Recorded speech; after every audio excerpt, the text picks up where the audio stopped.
Hello everyone, आज हम बात करेंगे सुप्रीम कोर्ट के कुछ इम्पॉर्टेंट रीसेंट जजमेंट्स जो 2020 के ऑनवर्ड्स डिलीवर करे हैं सुप्रीम कोर्ट ने।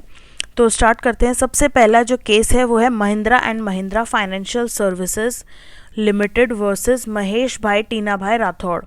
ये जो केस है इसके अंदर कोर्ट ने ये हेल्ड करा सुप्रीम कोर्ट ने कि जो सेक्शन 5 ऑफ लिमिटेशन एक्ट है वो अप्लाई नहीं होगा जहां पर section 34 clause 3 of arbitration and conciliation act apply हो रहा है। तो सबसे पहले बात करते हैं section 5 of limitation act. Section 5 of limitation act क्या बताता है? सेक्शन 5 ऑफ लिमिटेशन एक्ट ये बताता है कि अगर आप जो प्रिस्क्राइब्ड पीरियड है लिमिटेशन एक्ट के अंदर जो प्रिस्क्राइब्ड पीरियड है उस प्रिस्क्राइब्ड पीरियड के अंदर अगर आप application other than execution proceedings और अपील फाइल नहीं करते हैं तो आप कॉन्डोनेशन की एप्लीकेशन फाइल कर सकते हैं कोर्ट के अंदर। एंड अगर कोर्ट सेटिस्फाई होती है तो कोर्ट आपको अलाउ कर देगी आपकी अपील एंड एप्लीकेशन फाइल करने के लिए other than execution proceedings. But अगर आप कोर्ट को सेटिस्फाई नहीं करा पाए तो आपको जो एप्लीकेशन और अपील फाइल करनी है उसके लिए आपको कंडोन नहीं किया जाएगा जो भी आपने डिले किया है।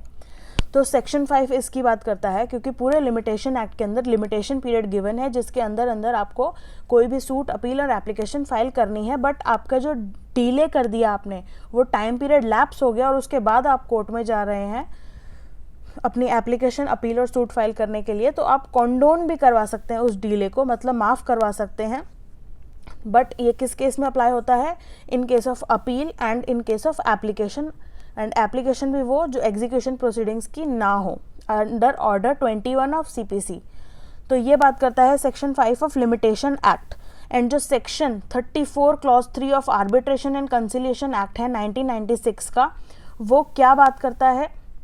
वो ये बात करता है कि अगर आर्बिट्रल अवार्ड आया है और अगर आप उससे सहमत नहीं हैं, आपको उसे सेट असाइड करवाना है, तो आपके पास एक लिमिटेशन पीरियड गिवन है अंडर सेक्शन 34। वो कितना है?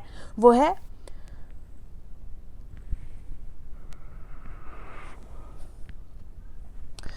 है 3 मंथ्स का लिमिटेशन पीरियड गिवन है अंडर सेक्शन 34 क्लॉज 3। 3 मंथ्स के अंदर आपको अगर एप्लीकेशन फाइल करनी है to set aside the arbitral award तो आप कर सकते हैं। बट 3 महीने के बाद आप एप्लीकेशन फाइल नहीं कर सकते हैं।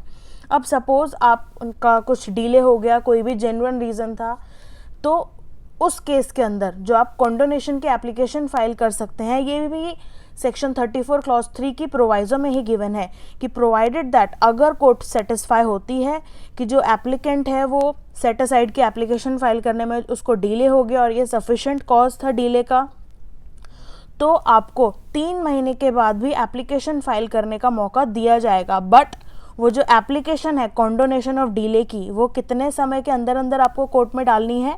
1 महीने के अंदर। वो जो 3 महीने एक्सपायर हुए हैं उसके 1 महीने के अंदर ही आपको कोर्ट के अंदर वो एप्लीकेशन फाइल करनी है। आफ्टर द 1 मंथ, 3 महीने एक्सपायर हुए, उसके बाद 1 महीने का टाइम और मिल गया, वो 1 महीना भी एक्सपायर हुआ, उसके बाद आप कोर्ट के अंदर एप्लीकेशन नहीं फाइल कर सकते। And on the other hand section 5 of limitation act के अंदर ऐसा कोई भी कंडीशन नहीं गिवन है। सेक्शन 5 ऑफ लिमिटेशन एक्ट के अंदर कोई भी ऐसा लिमिटेशन पीरियड गिवन नहीं है कि जो limitation period under the limitation act जो भी गिवन है अगर वो लैप्स हो जाता है तो आपके पास इतना समय है कोर्ट के अंदर कंडोन कराने के लिए अपना डिले, अदरवाइज आप नहीं करा सकते। But arbitration and conciliation act के अंदर सेक्शन 34 के अंदर ये प्रोविजन दिया गया है कॉन्डोनेशन ऑफ डिले का। तो सुप्रीम कोर्ट ने इस केस में ये कहा कि जो condonation of delay arbitration and conciliation act के अंदर स्पेसिफिकली दे दिया है, तो जो जनरल रूल है हमारा रिगार्डिंग द लिमिटेशन पीरियड वो कौन सा है? लिमिटेशन एक्ट, तो वो अप्लाई नहीं होगा। तो हमारा जो रूल होता है वो ये होता है, special law will always prevail over the general law. तो ये हमारा रूल है, तो यहाँ पर वही अपहेल्ड किया था सुप्रीम कोर्ट ने।